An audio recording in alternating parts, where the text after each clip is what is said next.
আসসালামু আলাইকুম।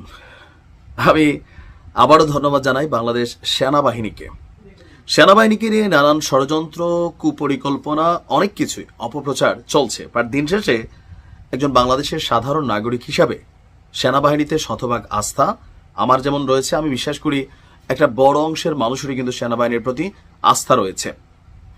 তো এই আস্থা অনাস্থার জায়গা থেকে গতকালকে আমাদের সেনাবাহিনীর তরফ থেকে একটা ঘোষণা আসছে।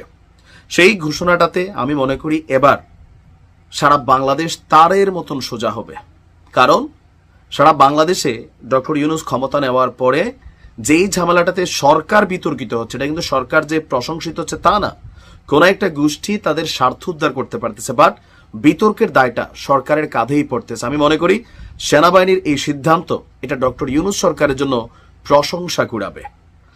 যদি কেউ অপরাধ করে থাকে, অন্যায় করে থাকে, সুনির্দিষ্ট কোনো অভিযোগ থাকে, তার বিরুদ্ধে আইনের শাসনকে প্রয়োগ বা প্রতিষ্ঠা করাই সুশাসনের লক্ষ্য হওয়া উচিত। কিন্তু অতি উৎসাহী কিছু মানুষ রাজনৈতিক উদ্দেশ্য প্রণোদিতভাবে ব্যক্তিগত ধান্দায়, স্বার্থে, লুটপাট, অনেক কিছুর কারণে এক ধরনের মব সৃষ্টি করা হয়েছে গেল 9 থেকে 10 মাসে, যেটাতে সবচেয়ে বেশি সমালোচিত হয়েছেন ডক্টর ইউনূসের সরকার। কেউ কেউ এমনও বলেন এটা মবের সরকার। তবে এইবার মব বন্ধ হতে যাচ্ছে আনুষ্ঠানিকভাবে, কারণ এর আগে সেনাবাহিনীর এমন কঠোর অবস্থান আমরা দেখিনি। যদিও সর্বশেষ বক্তব্যে সেনাপ্রধান বলছিলেন এই দেশ আর মব চলবে না।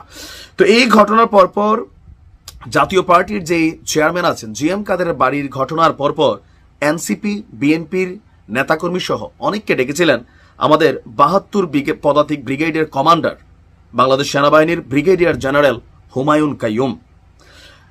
জাতীয় পার্টির নেতার এই ঘটনার পরিপ্রেক্ষিতে স্থানীয় বিএনপি, এনসিসি নেতাদের সাথে রংপুর স্টেডিয়ামে অস্থায়ী সেনা ক্যাম্পে তিনি ঘোষণা দিয়েছেন যে আপনার রাজনীতি বা মবের নামে দেশে নাশকতা আর কোনো সুযোগ নেই, বা মব তৈরিরও কোনো ধরনের কোনো সুযোগ নেই।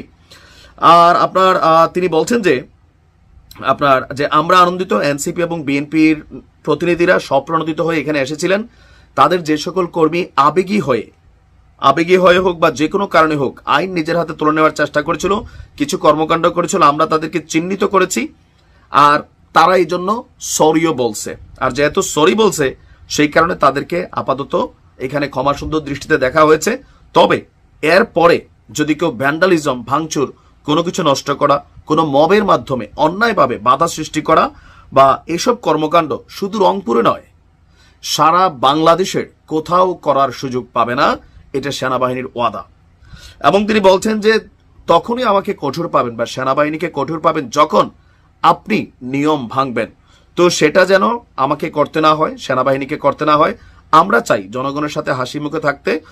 আর এই বিষয়গুলো নিয়ে সরকারের অবস্থান বা সেনাবাহিনীর অবস্থান খুবই সুনির্দিষ্ট। তা আমি মনে করি এই বার্তা সারা বাংলাদেশে ছড়িয়ে যাক। আমি মনে করি যে কারোর ব্যক্তিগত প্রপার্টি বা বাড়িঘরে আজকে আপনি সুযোগ পেয়ে, মমতাজ গ্রেপ্তার হয়েছে, তার বাড়িঘর আপনি বুলডোজার দিয়ে গুড়াই দিচ্ছেন, কারা করছেন, কেন করছেন? এই প্যানেলগুলা খুলে কই নিয়ে বেচা খাইছেন? কারা এগুলোকে দখল করছে? সেইখানে নানান ধরনের ব্যবসা বাণিজ্য বা বিভিন্ন ধরনের অ্যাক্টিভিটিস করছে কারা? সরকার তো না। তাহলে কিন্তু বদনাম তো সরকারের। বদনাম হচ্ছে সেনাবাহিনীর। মাঠে সেনাবাহিনী আছে, পুলিশ আছে, আইন শৃঙ্খলা বাহিনীরও বদনাম হচ্ছে। সো যদি কোনো ব্যক্তি অপরাধী হয়ে থাকে, অভিযুক্ত হয়ে থাকে, তার বিরুদ্ধে আইনানুগ ব্যবস্থা নেওয়া হোক। আর সেনাবাহিনী প্রত্যেক এলাকায় নিজস্ব নাম্বার দিয়েছে। যে কোনো জায়গায় এরকম কোনো ঘটনা ঘটলে আপনি সেনাবাহিনীর সাথে যোগাযোগ করতে পারেন, নিরাপত্তা নিতে পারেন। ভালো থাকুন।